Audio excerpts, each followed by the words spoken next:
اچھی بات یہ کہ وہ ہے بھی میرے حلقے کے اندر، تو کم سے کم اپنے حلقے کے اندر ہی میرے معاملات طے ہو جاتے، لیکن قانونی جنگ ہی رکھتے ہیں نا جی. اور اس کے بعد آپ دیکھ لیں کہ سزا کسی ایک کو بھی نہیں ہوئی، کیونکہ جھوٹے پرچے ہوتے، ساری غلط چیزیں ہوتی ہیں. اسد عمر صاحب، آج سوال ہوا تھا مریم نواز سے بھی کہ کیا یہ انتقام لیا جا رہا ہے، سو انہوں نے بھی یہی کہا، جیسے ابھی آپ یہ کہہ رہے ہیں کہ ایک رانا ثناء اللہ والا آپ نے ڈسکس کیا، وہ بھی آپ نے کہا کہ ادارے نے کیا ہے، اگرچہ اب یہ بیڈ لک کہہ لیں کہ رانا ثناء اللہ انٹیریئر منسٹر بن گئے تھے جن کے خلاف ہوا تھا، سو وہیں سے ظاہر ہے ہر چیز اوریجنیٹ ہوتی ہے. لیکن ابھی جو آج مریم نواز کہہ رہی ہیں، وہ کہہ رہی ہیں ہماری تو حکومت ہی اب آئی ہے، اس سے پہلے تو آپ کے ساتھ جو لوگ ہیلپ کر رہے تھے، آپ کو مددگار تھے، وہ لوگ تھے یہاں پر نومبر سے پہلے تک.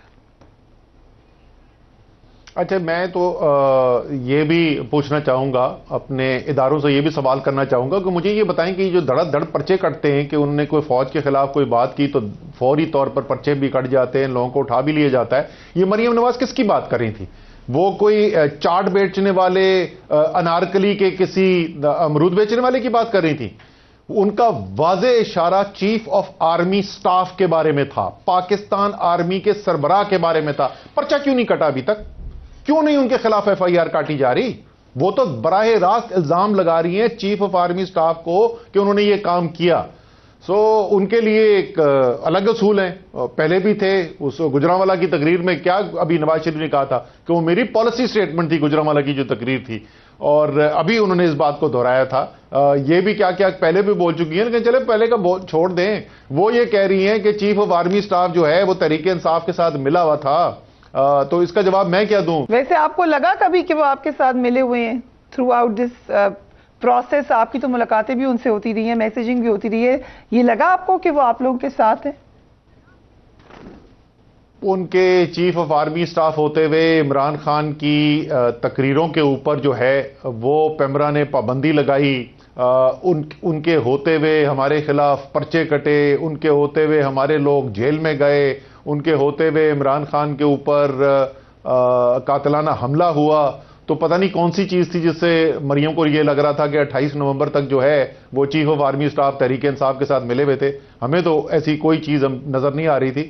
یہ انہی سے پوچھنا چاہیے، ان سے وضاحت مانگنی چاہیے کہ وہ کس بنیاد کے اوپر یہ کہہ رہی ہیں کہ 28 نومبر تک چیف آف آرمی سٹاف جو ہے وہ عمران خان کے ساتھ ملے ہوئے تھے. مشکل بلکہ ناممکن ٹاسک یہ لگتا ہے، بٹ یقیناً میں اگر وہ انٹرویو دیں گی تو میں ضرور پوچھوں گی. لیکن وہ جو 5 حضرات کا ذکر کر رہی ہیں آپ، ان کا جو ایک نیا نیریٹو بلڈ ہو رہا ہے جو کہ وہ کہتی ہیں پاکستان کی تباہی کی ذمہ دار ہیں، ان میں سے ایک شخصیت پر آپ بھی متفق ہوں گے پھر، یا آپ سمجھتے ہیں کہ وہ 5 کا غلط نام لے رہی ہیں؟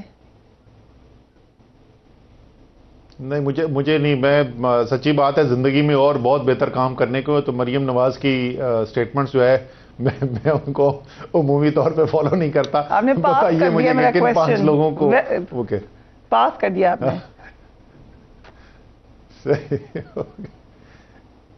چلیے سوچ لیں، میرا خیال سے آپ کہیں نہ کہیں ضرور متفق ہیں مریم نواز سے اس معاملے میں. لیکن آگے چلتے ہیں. نہیں، مجھے پتا نہیں ہے، سیریسلی مجھے نہیں پتا کہ کون 5 نام ہے. مجھے بتا دینا 5 نام، میں آپ کو جواب بتا دوں گا کہ میں اتفاق کرتا ہوں یا نہیں کرتا. چلیں ٹھیک ہے، until my next interview with you. کیا کوئی ایسی اطلاعات ہیں، کیونکہ یہ تو خیر خان صاحب خود ہی کہہ رہے ہیں کہ گرفتار ان کو کر لیا جائے گا، زمان پارک پہ لوگ بھی موجود ہیں، ابھی تک مطلب اسی آپ کو یقین ہے کہ گرفتاری ہونے جا رہی ہے یا نہیں ہو سکے گی؟ دیکھیں، ان کی شدید خواہش ہے، وہ تو بول چکے ہیں، ایک دفعہ نہیں بار بار بول چکے ہیں، شدید خواہش تو ان کی پائی جاتی ہے.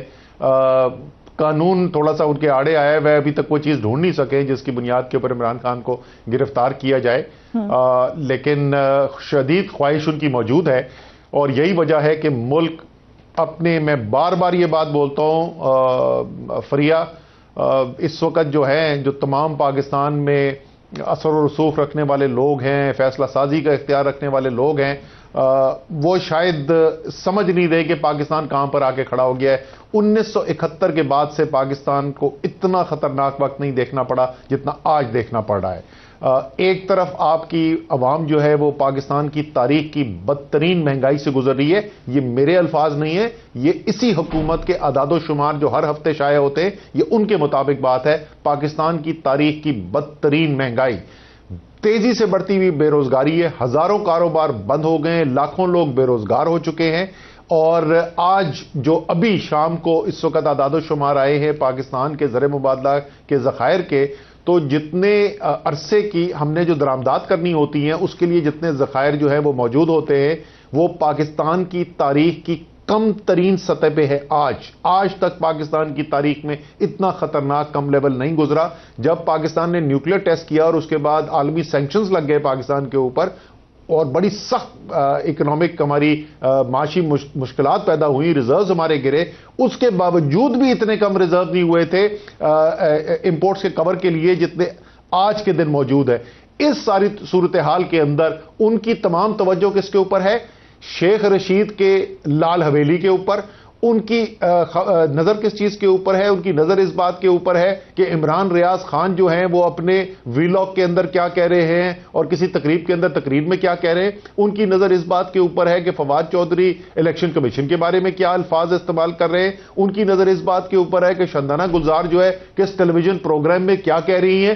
ملک تباہ ہوتا چلا جا رہا ہے، دہشت گردی پاکستان میں خطرناک طریقے سے واپس آتی جا رہی ہے۔ ذرا آپ خیبر پختونخوا کے لوگوں سے ذرا بات تو کر کے دیکھیں اس وقت وہاں پہ جذبات کیا ہے۔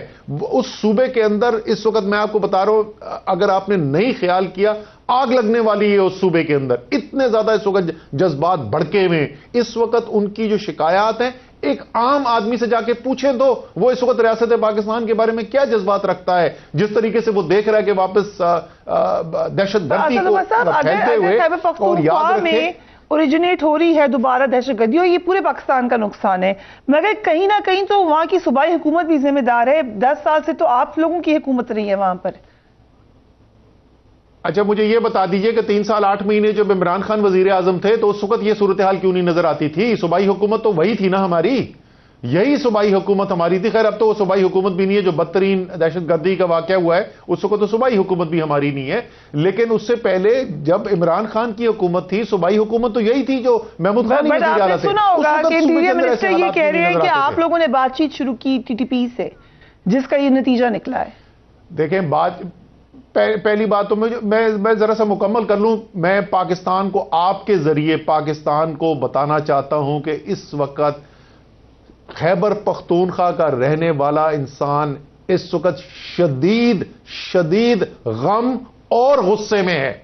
وہ بری طریقے سے اس آگ سے جھلسا گیا ہے۔ پہلے پاکستان گھس گیا ایک بینونی جنگ کے اندر، اور اس سے جو تباہی پاکستان کے اندر آئی اس کا سب سے زیادہ ملبہ جو ہے سارے پاکستان کے اندر ہوا، لیکن اس کا جو زیادہ تر ملبہ ہے، اس کی جو زیادہ تر نقصان ہے وہ پختونوں نے برداشت کیا، وہ خیبر پختونخوا کے اندر ہوا، اور ان کو وہی دوبارہ ریل چلتی ہوئی نظر آ رہی ہے۔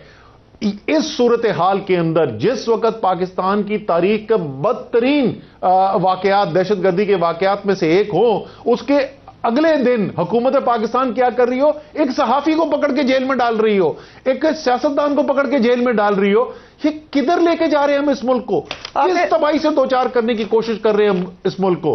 آپ نے اس پہ ٹویٹ بھی کی ہے جس میں آپ نے اس بات کا شکوہ کیا ہے کہ شیخ رشید صاحب کو اور عمران ریاض کو گرفتار کیا گیا، سیاستدان قید، صحافی قید، دہشت گرد آزاد پھر رہے ہیں، یہ آپ کی ٹویٹ ہے۔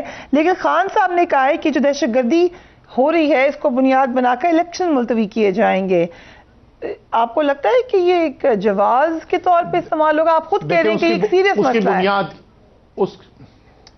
اس کی بنیاد کیا ہے جی؟ اس کی بنیاد یہ ہے، آپ ذرا خط دیکھیں، پہلے انہوں نے بیان دیا اور اس کے بعد خط لکھا ہے خیبر پختونخوا کے گورنر نے، جنہوں نے براہ راست اس بات کو منسلک کر دیا ہے۔ 2008 میں الیکشن ہوئے تھے۔ آپ پاکستان کی تاریخ کی دہشت گردی کی واردات کا واقعات کا گراف اٹھا کے دیکھیں فریہ، پاکستان کی تاریخ کی سب سے زیادہ دہشت گردی ہوئی ہے 2007 اور 2008 کا جو مالی سال ہے، یعنی جولائی 2007 سے جون 2008 کا جو عرصہ تھا، اسی پیریڈ کے اندر بے نظیر بھٹو کو 2 دفعہ پاکستان کی الیکٹڈ وزیر اعظم کو قتل کیا گیا، اس کے باوجود الیکشن کرائے گئے تھے۔ یہاں پر جس طریقے سے ان کا بیان آیا، اور انہوں نے بیان بھی انہوں نے تو اٹھا کے سیدھا ہی ملبہ ڈال دیا پوری اسٹیبلشمنٹ کے اوپر، ادھر بھی کوئی جواب نہیں آیا کہ بھائی تم اسٹیبلشمنٹ کو کیوں اس کے اندر گھسیٹ رہے ہو؟ تم یہ کیوں کہہ رہے ہو کہ اسٹیبلشمنٹ بتائے گی یا اور ایجنسیاں بتائیں گی کہ میں نے کس تاریخ کو الیکشن کرانا ہے؟